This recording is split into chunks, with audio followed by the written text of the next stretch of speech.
বুধবার ছিল রাজ্য বাজেট, আর সেই বাজেটের অন্যান্য প্রকল্প রাজ্য সুবিধের পাশাপাশি ঘাটাল মাস্টার প্ল্যানের জন্য 500 কোটি টাকা বরাদ্দ করলেন মুখ্যমন্ত্রী মমতা বন্দ্যোপাধ্যায়, জানিয়ে এক প্রকার কিছুটা হলেও উৎসাহ ঘাটালবাসীদের।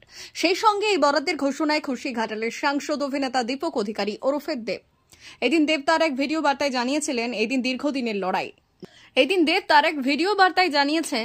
এই ছিল দীর্ঘদিনের লড়াই। যারা দীর্ঘদিন ধরে এই ঘাটাল মাস্টার প্রার্থনা লড়াই করেছেন তারা হয়তো আজ আর নেই, তবে তাদের জন্য উৎসর্গ করা হলো এই ঘাটাল মাস্টার প্ল্যান। তিনি এও বললেন, টেন্ডার এবং যাবতীয় কাজকর্ম এগিয়েছে, মুখ্যমন্ত্রীর বরাদ্দের টাকায় যত তাড়াতাড়ি সম্ভব এই পরিকল্পনা রূপায়িত হবে তার দিকে তাকিয়ে রয়েছে আমরা সবাই। এর জন্য ঘাটালের মানুষ মুখ্যমন্ত্রী এবং সকল মানুষকে ধন্যবাদ জানায়। মনে হয় এই মাসের শেষ থেকেই শুরু হয়ে যাবে, কারণ টেন্ডার ফ্লোট হয়ে গেছে আমার যতটুকু আমার কাছে নলেজ, এবং 16 তারিখে আমি বিস্তারিতভাবে জানতে পারবো যে কী কী টেন্ডার পাস হয়েছে এবং কাজ কবে থেকে এক্সিকিউশন কাজ কবে থেকে শুরু হবে।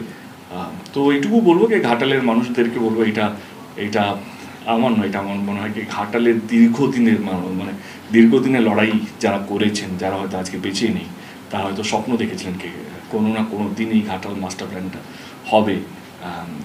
তাদের লড়াই, তাদের প্রার্থনা, তাদের দোয়া আমার কোথাও যেন মনে হচ্ছে কি সত্যি হতে চলেছে, এবং আগামী দিনে আমি চাই কি এই কাজটা যেন দ্রুত গতিতে শেষ হোক, যেটা দিদিরও স্বপ্নকে 2 বছরের মধ্যে এই ঘাটাল মাস্টার প্ল্যানটাকে কমপ্লিট। D news, Ghatal.